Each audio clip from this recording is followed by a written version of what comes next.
Welcome to the latest product quality cleaning workshop webinar. Welcome, Michael Onken from SAFECHEM. Yeah. So Michael, it's good to have you. Yeah. Great to be here. I'm excited to have you talk to us about how to overcome some cleaning challenges in comparing. I think this is what makes this webinar unique, is comparing the modified alcohols to hydrocarbons and chlorinated solvents and water. So really covering a broad range of different cleaning chemistries today. So that's really going to be good. Yeah, that's a huge topic. So let's see how much we get into 45 minutes or so. That's right. Yes. This is this webinar is part of our efforts here, the Product Quality Cleaning Workshop team, which consists of Barbara and Ed Koenigsberg. Everybody knows them as the cleaning lady and the rocket scientist. They are critical cleaning consultants, and their company is BFK Solutions. And not only that, but they have this 2-volume set. I've got them right here. The handbooks on critical cleaning, CRC books. They are fantastic. I go to them pretty regularly to refresh my knowledge of certain areas that I'm not involved in on a daily basis. You always need a place to go back and kind of pick up on the basics. Yeah, I do too. And Darren, I'd like to introduce them as well. I'd like to introduce Darren, Professor Williams, and he is a professor of physical chemistry, my worst subject in school. The most hated, apparently. Well, the most intimidating, and he is the leader of the cleaning research group of students, which is really great. And he is also a co-chair of the PQCW workshops and webinars. He does cleaning trials and formulates cleaning chemistries, and we've got contact information for everyone. Very good. And I'd like to sort of say a bit about our workshop. We did our last workshop. It was delayed by COVID, and then we did that in, gosh, was it 2021? Yeah, it was going to be 2020. We did it in 2021. The years are just so messed up with this pandemic. But these are some of the nice feedback quotes that we got from folks in the workshop. Too true. Yeah, it was virtual at that point, but we did a lot of video to take place in the lab. We were able to put the cameras very close to the ultrasonic tanks or the flashpoint apparatus and so on. So honestly, we were able to get you closer than would have been safe because we were using cameras. If you were here live, you would have not been able to put your eyebrows that close to the flashpoint tester. And then I'd love to welcome our speaker, Michael Onken. He's the Market Development Manager at SAFECHEM, and he's been fantastic to work with in preparing this webinar. He knows quite a bit about his topic of modified alcohols and parts cleaning. And so we're very excited to have him here today. Of course, his contact information is here. Be sure to jot that down. You'll be in contact with us by registering with this webinar. We will send you a follow-up email with the recording of the talk and all of our contact information. So this is really a great time for you to connect with us through the webinar, but also from this point forward, you'll always have our emails and ability to reach out to us, all 4 of us, if you have questions. So if you do miss a slide, you can watch it again. Yeah, that's right, exactly. So Michael, I'll turn the remote control over to you and you can get us started. Great, thanks Darren, Barbara and Ed for the introduction. I'm really glad to be here and thank everyone for joining this session about overcoming cleaning challenges for critical applications, comparison of modified alcohols, hydrocarbons, chlorinated solvents, and water. And before we get this really started, I have got there it is. All right, now take the mouse and start this poll. This is not a question for you, Ed and Bob and Darren. It's for the audience. So we've got a poll question here. Before we really get into the topic, I would like to ask you how you clean today. These are the answer options. So do you use solvent in a closed machine? And when I'm talking about a closed machine, I'm not talking about a machine where we've got just a lid on. So I'm really talking about the airtight, airless systems which are running under a vacuum. When you open the cleaning chamber, Barbara, I think you described it that way. When you open it, you don't see solvent anymore. That's a great description. So running under vacuum, Then solvent in an open machine, combined machine. So do you have a combined machine with solvent and water-based cleaning? Do you do water-based cleaning? Do you maybe do water-based cleaning, but this is then related to metal treatment? Or yeah, do you have maybe no cleaning operation on site? Not yet, or yeah, you're coming from an association. Okay, so these are the answer options. So please select what you're doing today. You can also, I think you can select multiple options. So we really get a picture of what you're doing today. And we're at 63% of folks have answered. We're not going to wait for 100%, but we'll go for a little bit more time. That's not I bad. kind of treat it like microwave popcorn. When you hear the pop stop popping, then it's time to punch the button. Okay. And so things have slowed down quite a bit. I'm going to go ahead and end the poll, and then we can see the results. Very good. Okay, so there are our results. Okay, great. So we've got 13% who are using solvent in a closed airtight machine, 22% with solvent in an open machine, 16% using a combined machine, 34% with water, 6% with water and metal treatment, and 34% no cleaning operation. So that means the majority is doing water-based cleaning. But I think this is really a great picture of also the industry, what's used out there. So let's now go into details of the advantages of each cleaning media to see, yeah, if what you're doing today is maybe the best solution for you. Okay, great.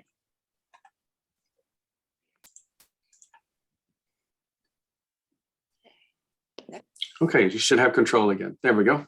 Yeah, great. Good. Yeah, overcome cleaning challenges for critical applications. When you've got a cleaning challenge, the reason for this or the origin of the cleaning challenge might already be some time ago. So it could be that you've chosen not the best cleaning process for your parts and your contaminations. And this is what we want to investigate today in detail.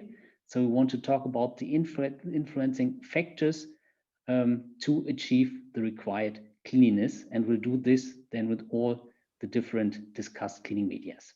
So when you are looking for a new cleaning process, what are the most important and influencing factors? So we've got here the kind of contaminations. So what kind of contaminations, oils, emulsions, whatever do I have on my parts? Which materials am I cleaning? So are these metals or is it plastic? And geometry and size of the parts.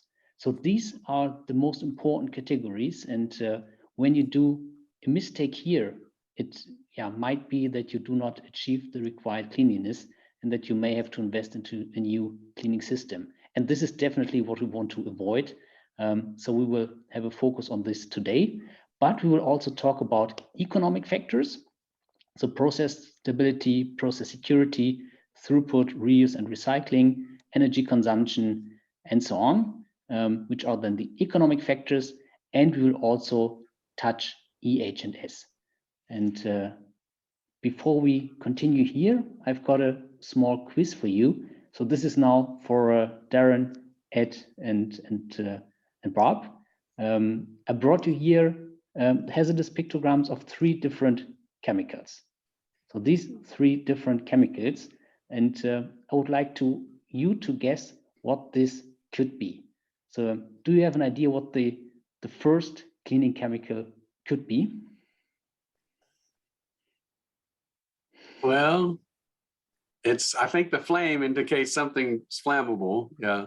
So I would say that, I don't know exactly, but it's definitely something that probably has a flash point to below 100 Fahrenheit. It'd be flammable if it has that image. Yeah.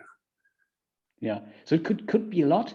In this example, it's trans DCE, which is often used in cleaning media, also often then in combination with chlorinated solvents to achieve a good cleaning result. And then I've got a second one for you, which is also corrosive. What could this be? I've already answered, so it's Barb and Ed's turn. Oh, I don't know. It could be a high pH cleaner or even a near neutral pH water-based cleaner. It's not. Yeah. Yep. I see you're really experts. So this is also the example Oh, here. absolutely. We can It's read a pictures. water-based cleaner. And so, and the last one, maybe after you already tried to answer, then I reveal the answer for this one to make it fair. This is a modified alcohol. Okay. So these are the classifications of the 3 different cleaning media. It's already interesting to see that a water-based cleaner, which is often seen as green, might even be classified worse than a solvent cleaner. But it's always important, and this is the main comment here, to look at the product-specific risk of the cleaning media you're using, and then using the right measures that you can use it in a safe way. Yeah. Okay, and this is already then the agenda for today. So I will start with the most important influencing factors for the cleanliness, then talk about economic factors, and then touch EH&S. And as a summary, I've got a customer example for you. Okay, so the main question is always, what are the cleaning requirements? So what do I want to achieve? Which cleanliness is required from a subsequent process? And this is then defining what you then really need as a cleaning process. And when we start here with the kind of contaminations, the first thing which is important to understand is that there are different kind of contaminations you may have on your parts. So the most important categories are particles you can have on the parts and film type contaminations, like an oil, for example. And here we need to differentiate, and these different contaminations are already cleaned off with different principles. So when we look at, great, so there are particles coming up and the film. And when we look at the particles, when we want to clean off particles, what we need here is mechanics. So particles, to clean off particles, we normally need mechanics. We cannot solve particles. We really have to flush them off, for example. So we need mechanics to get rid of the particles. And when we look at this, one important factor is, for example, the density of cleaning media. When we look at chlorinated products like perchloroethylene, it's very good to clean off particles due to the high density. When we look at hydrocarbons, they have a very low, relatively low density, of often around 0.78. They are not that good to clean off particles. Aqueous cleaners, they are normally really good to clean off particles. And modified alcohols, they are somewhere in between. They've got a bit higher density than hydrocarbons, 0.88. So they're a bit better to clean off particles, but not as good as a chlorinated product. And when we look then on the other kind of contaminations, the film type contaminations, there we need to solve the contamination. And for this, it's important to really understand the basics of cleaning processes. And here we want to go into detail now. So talking about the basics of cleaning, what are the 4 factors which are important to achieve a good cleaning result?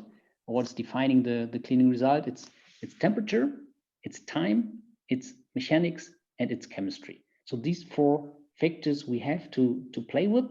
And when we look then into industrial parts cleaning, the temperature is normally as high as possible. To achieve a good cleaning result, this can then be limited by the chemical itself or the parts I'm cleaning, but normally the temperature is high as possible to achieve a good result. Temperature is time is as short as possible, because time is always money. So the time should be as short as possible. And what we have left to play with are the mechanics and is the chemistry. And as a chemical supplier, chemistry is what we are taking care of. So this is what we then also will discuss in more detail today. When we talk about chemistry, we've got the water-based cleaning agents as an option on the one side, which are alkaline, neutral, or acidic. And on the other side, we've got organic solvents like hydrocarbons, halogenated solvents, and modified alcohols. And which cleaning agent should I use now for which kind of contamination?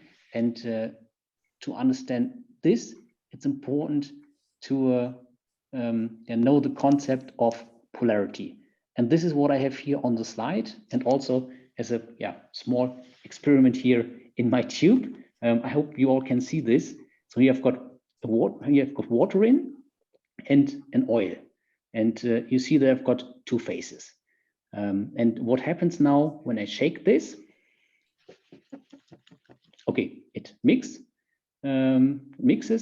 but after a short time, it directly separates again. So you've got the water phase here and the oil as the upper phase. And what's the reason for this? Water and oil, they are chemically very different. So the water is polar and the oil is non-polar, and that's the reason why they do not mix. And what does this mean now for our industrial parts cleaning process? So imagine you've got non-polar contaminations on your parts, and you try to clean this off with water, with a polar cleaning agent. The non-polar contamination will not be solved by the water and then may stay on the part.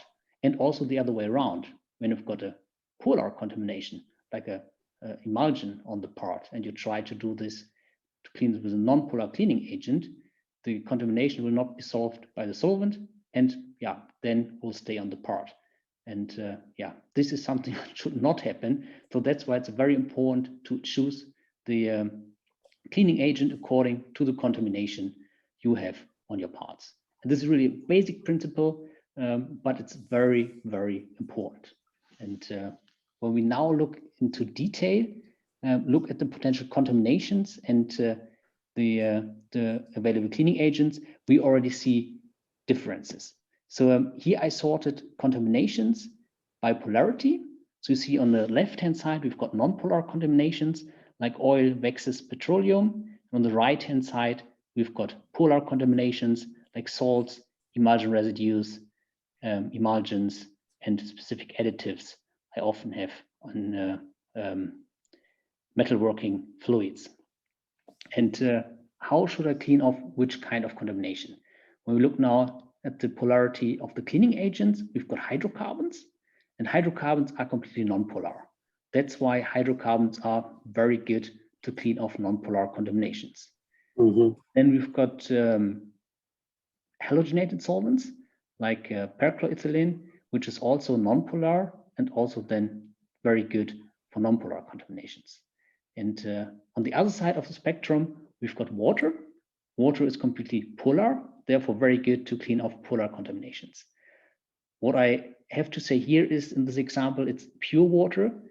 You can for sure also add tensides and builder substances to the water, and then also extend the application range of the water. Also can clean non-polar contaminations, but depending on the amount of non-polar contaminations you have on your part, this then may get inefficient. So when you've got mainly non-polar contaminations, you better go for a non-polar cleaning agent. I'd like to clarify one thing. Over sort of on the different sides of the Atlantic, the tensides over here, we would just say those are surfactants. I mean, they're the same things, but it's sometimes what we call. And so, if I just wanted to throw that in there. So you said tensides, we say surfactants, but it's the same kinds of molecules. Thanks for jumping in. So surfactants, and that was a good comment, a good timing, because there are also other solvents available, the modified alcohols, which are kind of surfactants. Because these modified alcohols are hybrid molecules. So that means they've got a polar part and a non-polar part in one molecule. So depending on how they build up, they're able to clean polar, non-polar contaminations or a mixture of those. And the products which are most used in the metal cleaning market are the modified alcohols, which are mainly non-polar. So that's the one we do see here. So we've got products which are mainly non-polar, therefore very good to clean off non-polar contaminations, but they can also partially clean polar contaminations. And that's a big advantage. I'll jump in for a second. That's important because a lot of contamination is mixed, and a lot of people have contract manufacturing, job shops. They don't know what they have. Yeah. Yeah. They have no idea. Yeah. Fingerprints and things, they have a real fatty layer, but they also have some acid groups, and there's definitely some polar contamination. And it varies. And it varies from Yeah. day to day, from Yeah. supplier to supplier. Whoever if you're doing contract manufacturing, your customer calls the shots very often. Or your supplier. Yeah. Or like the company that had the drawing lube that came from the restaurant next door. And so some days it Oh, was yes, tan yes. colored, other days it was nearly black. And so, Yes, that was the yeah, but we don't need specifics, but never mind. Yes, but it was related to the age of the food. It was a deep fryer, and it was making its way to the machine shop somehow. It was a little yes, bio-based. Never yes. moving. Yes, we're making. Well, Yeah. but that's a very, very good comment, because you've got always mixtures. It would be very easy when you've got as a contamination only a simple oil, so that it would be easy to go for cleaning process, or you've got only salts on the parts, so it would also be easy. But this is often not the case.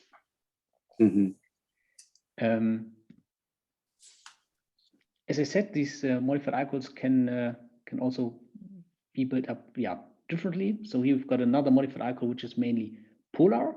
So this one is then, or has got a higher water solubility, so therefore better for polar contaminations.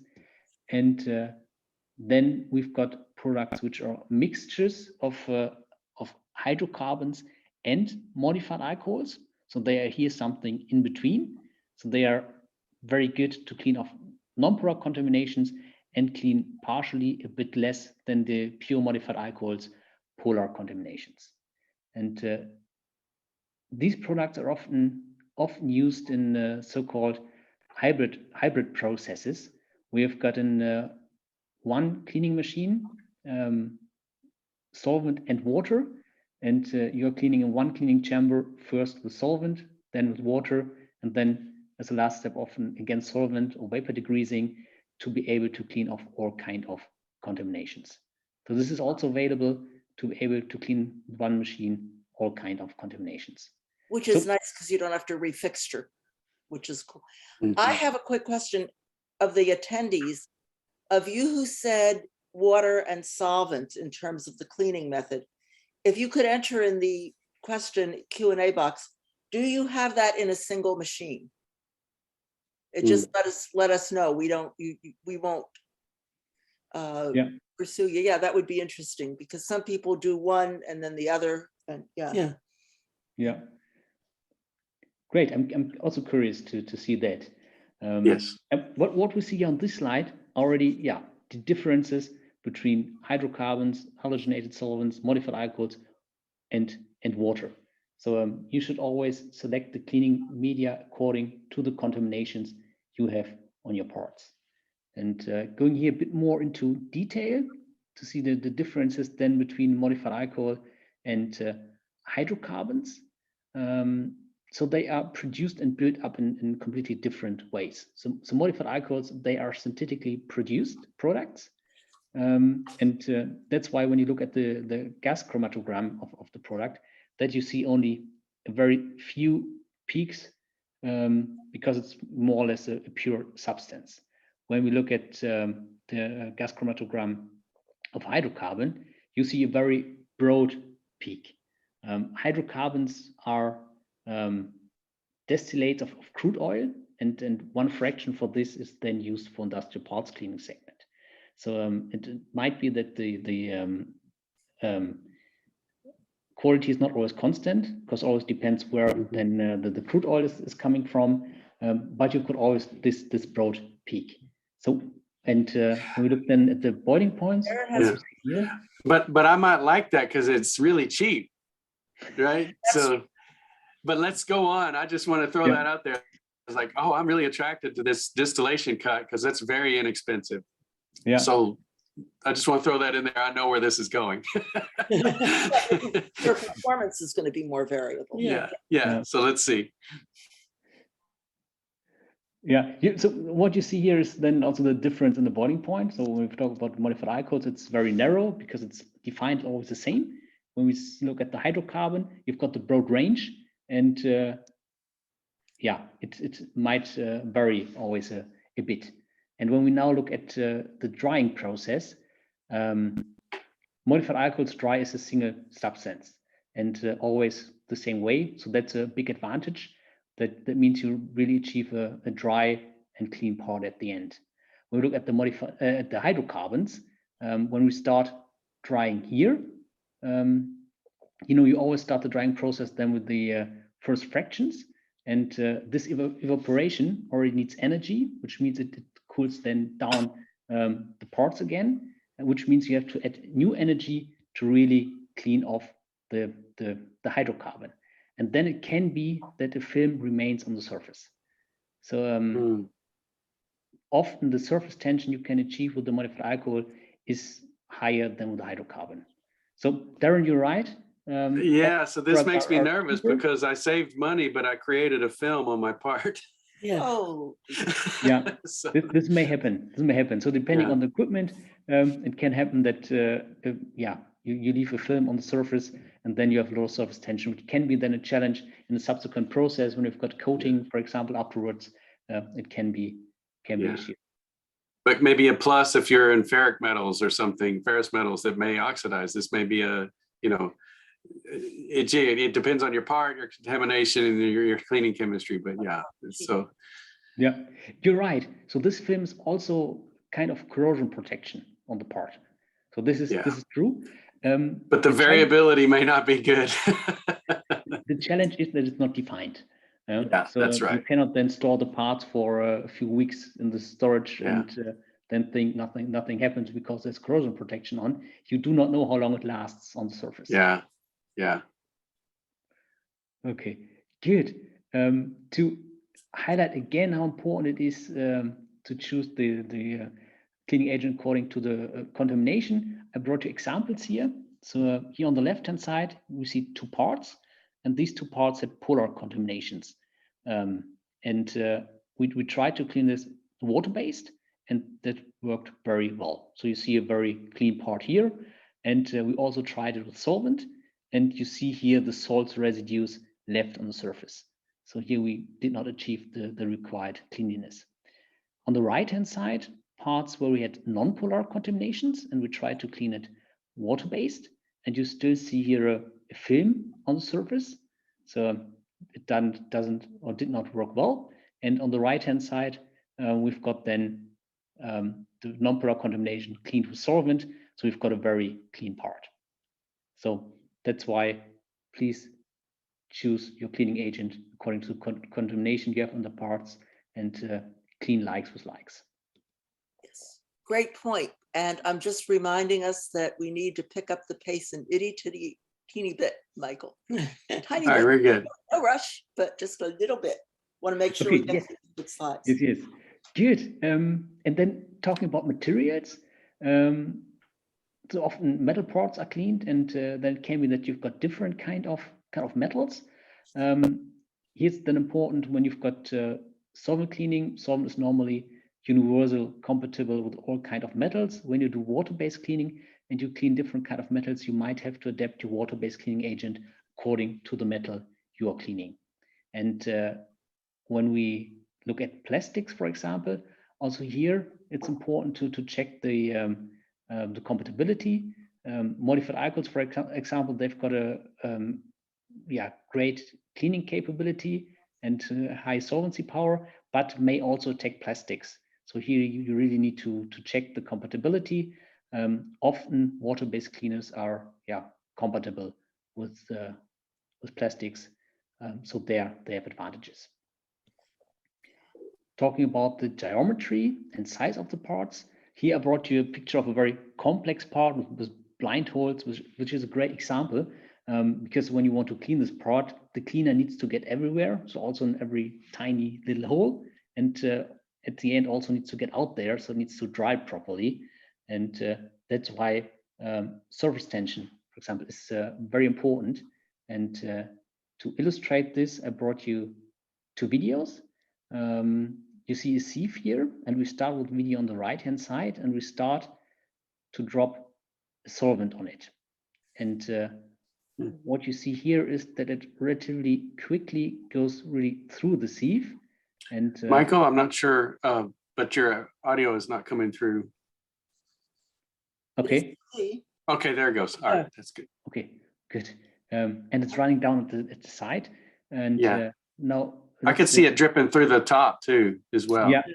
Good So visual. now let's see how it looks like when we do it with water.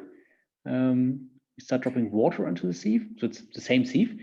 And you see, due to the high surface tension, it's not going through it. And yeah, that's a big difference when we talk about surface tension and talk about cleaning of complex parts, also cleaning of very small parts. Their solvents often have advantages compared to water-based cleaning. Which is why the physical force of cleaning becomes important, the cleaning action. Yeah. Yes. Yeah. Yeah. Okay, good. All So right. now, after talking about the most important factors when it comes to the cleaning result, let me ask you again a question number 2, and this is the last one for today. Are you satisfied with your cleaning process? So we've seen what's important when choosing a cleaning agent, and yeah, now I'm interested in your rating of your cleaning process. So if you are satisfied with your cleaning process today, and we've got 1 to 5 here. So 1 star is we never know what we are going to get, and 5 stars is great results every time. So yeah, really curious what the audience say about the cleaning process. Oh, it's always perfect, isn't it? That's right. That Or would be everybody's great. just sort of cautious and say, well, I'll do a 3 because I can't. The best would be if we've got 100% 5 stars. Yeah. But yeah, then would be wondering why you're listening to us today when everything runs great. Yeah.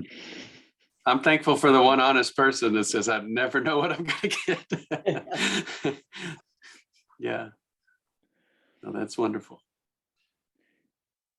Good. Okay. I'll give it another few seconds. Okay. While we're voting, Yes. a lot of people are talking about cleaning electronics assemblies, even cleaning no clean flux as geometries get smaller and smaller. Have you started to play with the modified alcohols for that, even with the plastics? Because in the day we used to use trichloroethane, which was pretty powerful. Yeah. So there are modified alcohols available to also clean, for example, printed circuit boards. Yeah. So this is available. We've also got some products in our portfolio for exactly these kind of applications to clean electronics and printed circuit boards with modified alcohols. Okay. Well, here's our results. Okay. Yes. Good. So are you satisfied with your cleaning performance? And indeed, so we've got 21% saying great result every time. So congratulations. Congratulations. It's really great to hear. I think also 4 stars is still good with 25%. Then we've got 46% who are somewhere in the middle. So maybe sometimes good, sometimes not so good. And yeah, 4% with 2 stars and 4% with 1 star. So yeah, I hope that we can provide some help and guidance today to help you with your challenges and maybe find a suitable cleaning process then in the future. Okay. That's a great question.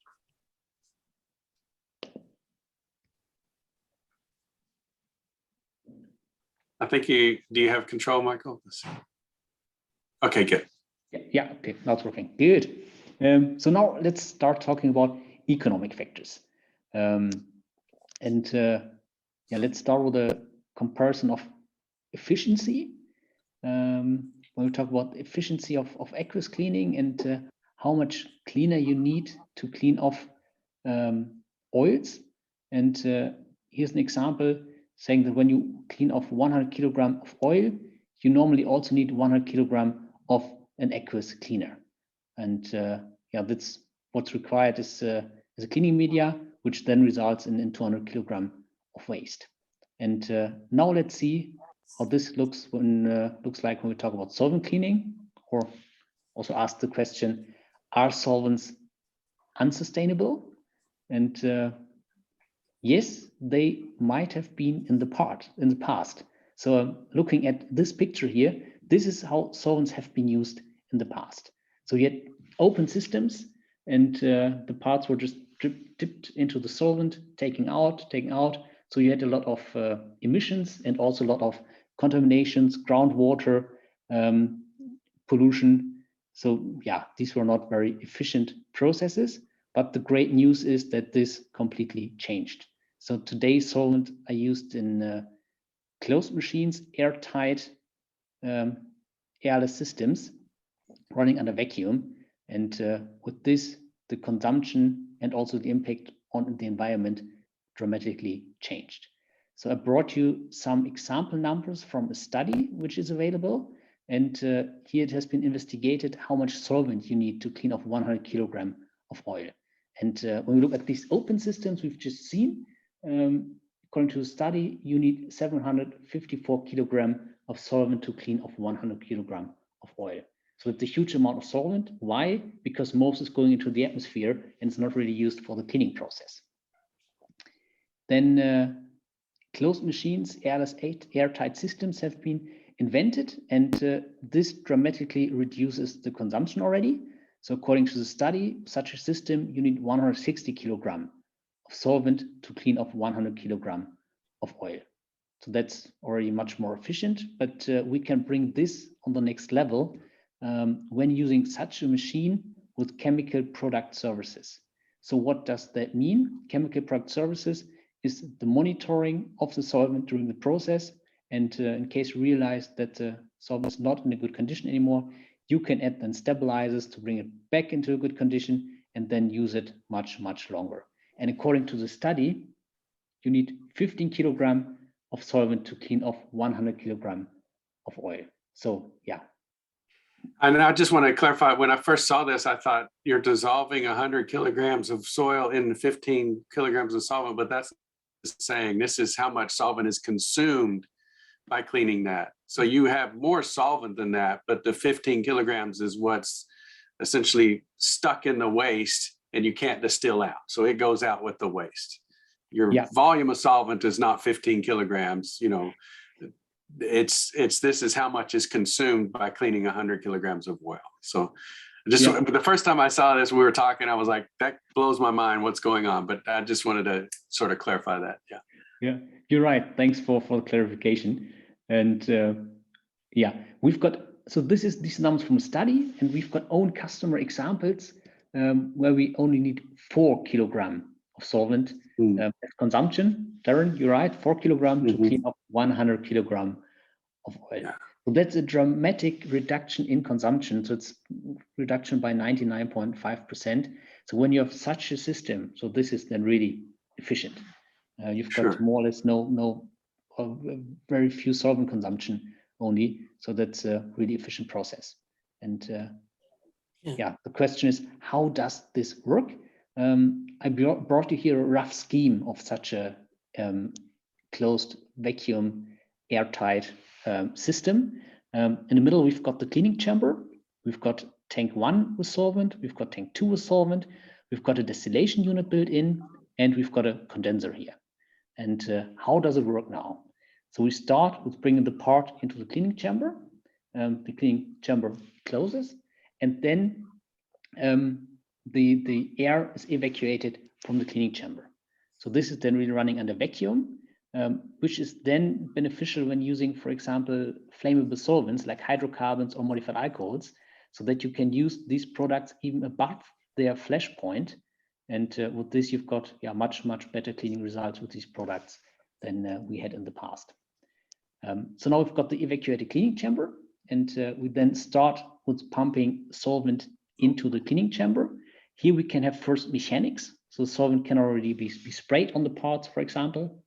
And then we can have different mechanics, always depending on the contamination parts and what we really want to achieve as a cleaning result. So the parts can be rotated, for example, ultrasonic can be used. And yeah, then the solvent is pumped back into the tank. And then we've got already a relatively clean part, but then we've got cleaner solvent in the tank too, which is then used. And again, we can have mechanics, can be sprayed on the parts. We could have ultrasonics, and yeah, then we have a very clean part already. And as a last step, often vapor degreasing is used. So that means pure solvent vapor is pumped into the cleaning chamber, and this vapor is always completely clean. It condenses on the parts, and yeah, with this we achieve really high cleanlinesses. And So, we had a quick question from the pharmaceutical industry about using the modified alcohols to clean reactors. That would be clean in place. And I think this is more what you're talking about is cleaning in a chamber. You wouldn't try to fill a reaction vessel with modified alcohol and clean it, but you might clean the transfer lines. You're right. So I'm really talking about these batch processes, not inline, really batch processes. Not the reactors, not the vats in which you mix the pharmaceuticals. Yeah. Unless you were to take it all apart and put it in a really big cleaning chamber. Mm-hmm. Yeah. No. So really need these kind of equipment. Machines, and, yeah, what we've seen here already are these 4 factors we've discussed earlier. So temperature, we've got, because we've got already heated solvent, which is used for the process, and also in the vapor degreasing, we've got time, which is relatively short in these processes. We've got the mechanics. So we've seen the rotation of the parts, for example, the spraying of solvent on the parts, and yeah, maybe ultrasonics. And chemistry, yeah, ideally we've chosen the chemistry according to the contamination we have on the parts. So what we've learned earlier, and yeah, with this we can then achieve a good cleaning result. And the big advantage here is then that we've got the distillation unit built in the machine. So the mixture of solvent and oil, which we have then in the tank, can be distilled, and the solvent is then reused. And with this, we achieve really good and efficient processes with very low solvent consumptions. So we have yet another pharma question suggesting that you could add a spray ball apparatus to a cleaning tank. And Michael, I think since you have to heat it, when you heat it, you don't want to start a fire. So this is a no-no. You would not try to use it. You know, in other words, sometimes a tank is cleaned with water using a spray, just putting in a little, I don't know, disco ball kind of thing that's like a fancy shower head that shoots in all directions. Yeah, that's not for pharma. Just clarifying. Not for the alcohol. Not for the alcohols. Yeah. Yeah, not spray it under ambient pressure, for example, due to the flammability risk, for sure. Okay, that's right. Yeah. Okay, good. See, we've got 15 minutes left. Yes. So let's hurry a bit here. Talking about economic factors and the reuse and recycling, we've seen the distillation unit and that we can distill the solvents. Here I brought you the distillation points and ranges of different cleaning media, PERC, modified alcohols, hydrocarbons, and oils. And the higher the difference in the boiling point of the solvent I'm using and the oil I'm cleaning off, the better it can be separated. So that means when using polyethylene, for example, the solvent content in the waste is lower than when using a hydrocarbon. So when cleaning a lot of oils, for example, PERC can be more efficient than hydrocarbon. And the modified alcohol is somewhere then in between. And talking about energy and energy consumption, so I've brought you a very exciting slide because we've got a table on here. We need to concentrate on the last row here. So because that's the total energy which is required to distill the product. So distill polyethylene, modified alcohol, hydrocarbon, and water. And when you compare this, you see that you need much more energy to distill water compared to hydrocarbon. And this energy is then also required when you need a dry part at the end to dry the liquids from the parts. So also when you want to achieve a dry part at the end, solvents are normally more efficient because you need less energy. Okay, and it's important to understand how solvents and water-based cleaner work. Solvent cleaner, they are pure products. We've got 100% solvent. Sometimes we've got a bit of stabilizer in, but it's more or less 100% solvent, which solves the contamination. When we talk about water-based cleaning, water-based cleaner are built up completely different. They're more complex products. We've got different substances in. So we've normally got 90 to 99% water and then add the cleaner to it. And the cleaner consists of builder, surfactant, washing active additives, and so on. So it's really a complex product. And so when we now look into the cleaning process and how it works, the principle of water-based cleaning, here inline process, where you dip then the parts into the cleaning tank. We've got then the water and the cleaner in, and what then we have as a principle is the dilution of the contamination. And when you want to achieve really high cleanliness, you need a lot of rinsing baths at the end to really achieve a good cleanliness. And also the cleaner concentration must be constant for constant good cleaning result. So you need to monitor the cleaner concentration to be sure that you've got a good cleaning result. And this makes then the process more complex and also the monitoring more complex. So we compare this, looking at water-based cleaning, it's much more complex to monitor the process because you may have to check the builder concentration, you may have to check the concentration of surfactants, and this is not required when we talk about solvent cleaning because they've got only the solvent which works as a cleaner. What you monitor there is potential decomposition products from the oils you are cleaning off. And this is what I'm showing you here. When you've got a solvent process, you get a fresh solvent on site, and the solvent is in good condition.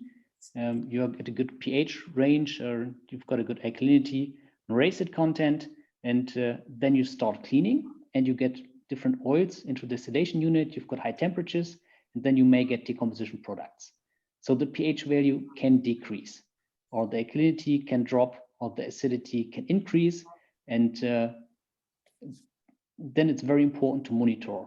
So you need a possibility to check the status of the solvent, and this is what you should do. And in case the solvent is not in good condition anymore, you can add a stabilizer to bring it then back into a good condition. And then you should continue the monitoring and add the stabilizers depending on your measurement result. And that's a big advantage of modified alcohols and also chlorinated solvents like perchlorethylene, that this is possible. With hydrocarbons, this is normally a challenge because hydrocarbons are completely non-polar. Therefore, you do not have the possibility of this monitoring and also of the stabilization. Okay, so we've discussed now already a lot of details, not only touching EH&S. When using these closed airtight systems, you normally meet the requirements regarding legislation. This for sure also needs to be monitored because legislation can change. Perchlorethylene, for example, is in discussions today, and there's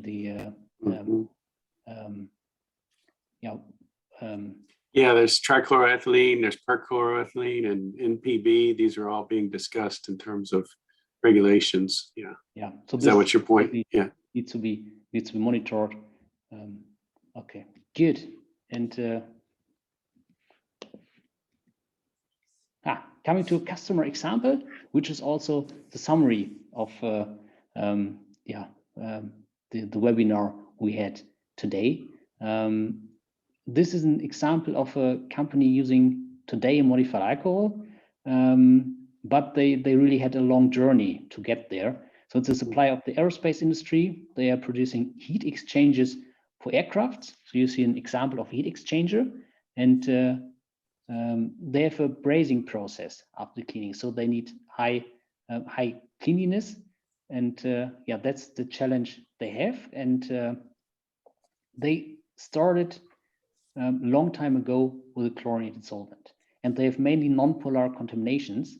And we've learned that chlorinated solvents are good for non-polar contaminations, and they had a good process. So this really worked well. There was then just this corporate company decision saying that they don't want to use chlorinated solvents anymore, and that's why they had to go away from chlorinated solvent, and then we're looking for another solution. And they tried water-based cleaning. So what we've discussed today, when you mainly clean off non-polar contaminations, and that's what they had in this case, it was not the ideal solution. So they could not achieve constantly the required cleanliness. They had stains on the parts. So that's why water-based cleaning was not a good solution for them.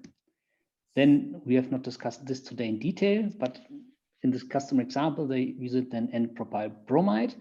And with this, they also had challenges to achieve the required cleanliness.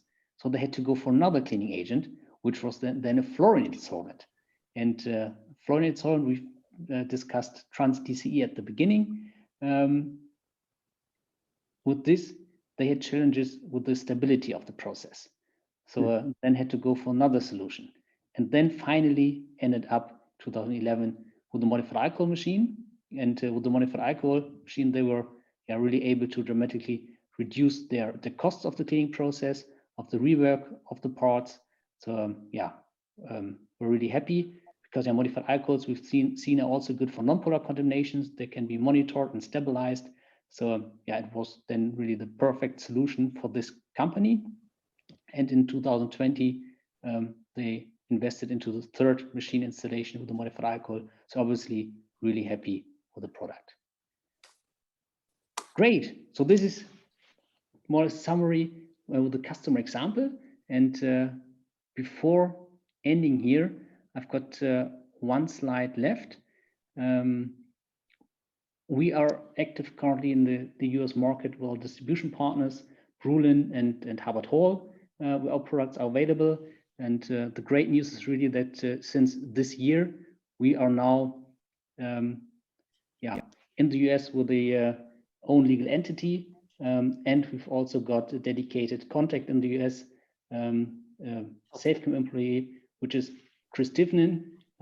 So after this session, when you've got questions, you can for sure contact me, but you can also contact Chris. He's available in the US, so maybe then even the better person to talk to than myself. Yeah. Good. So great. And one quick, I've got another quick admonition. You do not, repeat, not put the modified alcohols into a standard open top cleaning machine or heat it up on the bench or play around with it, because it's not like acetone or alcohol, but it does have a flash point. Yeah, it just because it's above 100 F doesn't mean it will burn. You still have the fire triangle: fuel, air, and heat. And in these cleaning machines that are airtight or airless, there's no interface between the air, the oxygen, and the solvent. And so that's why they're inherently safe. I mean, you could clean with hexane in one of these machines because there's no oxygen in there. But it depends on the type. The question, someone asked the question, I have a TCE, a trichloroethylene airless system, airless vacuum. Can I use the modified alcohol in that? Yeah, so that's a good question. So there are some machines out there, but these are more the newer types, which are multi-solvent, maybe, where it's possible to do a change, but also there you need to check if it's possible. When looking at the distillation temperatures, they're completely different. Also, when looking at the water separator, so at the details of the machine, you've got different densities. There's you have to ask. Also, when you've got a multi-solvent machine, you have to adapt a bit. So this really needs to be checked. So when it's a machine which is a bit older, yeah, might be that a new machine is required. Yeah, at the very minimum, you have to get somebody involved to evaluate the engineering of the machine, because don't just go swapping the solvents on your machines. No, definitely That's- important to check with the machine manufacturer if this is possible. Life gets too exciting for Right. us when that happens. That's right. You wouldn't put diesel in your gas vehicle and just see if it works, you know? Jess has a great question that you can answer in 30 seconds. I'm positive. This is what Yeah. this is the magic question. What is the cost comparison of the modified alcohol materials versus things like aqueous or hydrocarbons or the engineered solvents? That's a really great question. Question. It always depends really on the customer process. You cannot answer this, as the general answer. When you look at the machine cost, for example, normally these closed machine or airtight machines are more expensive than water-based machines. But over time, often then the modified alcohol, when you only clean off mainly non-porous contaminations, are then cheaper because you need less energy for the process, you need less cleaner for the process, you need less manpower for monitoring of the process. So the total cost of ownership then is cheaper with the solvent machine. And also when we now look at hydrocarbons, so when it achieved the required cleanliness, that's great, but you then still have the challenge with the monitoring. So maybe that acids build up on the system and you're not able to monitor this, and then have higher maintenance costs then compared to a modified alcohol machine. So Sort of, you really need to yes. look into detail. But what might be interesting for the audience, we've got a new brochure available comparing a water-based process with modified alcohols, a real cost comparison going into detail, which is available. So in case this is interesting for the audience, let me or let Chris know, and we can send it over to you. Yeah, I think that's a good point. You mentioned the case study with the solvent consumption per 100 kilograms of oil. And I mean, you said that was available. You said some of these other comparisons are available. So definitely, I think people who are interested should reach out and get those white papers. Yeah, please do so when you're interested. And we want to thank Michael. We will get to some of the other questions afterward, get back to you as we can. I wanted to remind you that in just 2 weeks, the PQCW team of the professor, the cleaning lady, and the rocket scientist will be here to discuss what is happening at the EPA in terms of amended TSCA, and how will this impact solvent availability, and how will it impact your process, and should you be panicked or should you be concerned? We will explain everything about the Environmental Protection Agency in the US, won't we, Darren? Yes, in 45 short minutes. That is yes, that is one of the mysteries of life. So yes, I'll bring my tea leaves. Yeah, absolutely. So we want to thank everyone who attended. And Michael, thank you so much. That was a very informative program. We will answer your questions later, probably get to more. Yeah. Darren, I think you can expect an email from us that has a link to the video if you registered and wanted to watch the video later, or if you were here and wanted to watch the video again or scroll through to find the 1 or 2 points that you are fuzzy on. We'll also answer some of those questions by email. We have who asked them, and so we'll get back with you. So it's great to have you join us for this webinar. And so for Barb and Ed and me and the PQCW team and Michael, we say goodbye. Have a great rest of your day. yes, thank you, everyone. Thanks for joining. Thank you. Great audience, great participation. Thank you for watching this recording of a PQCW webinar.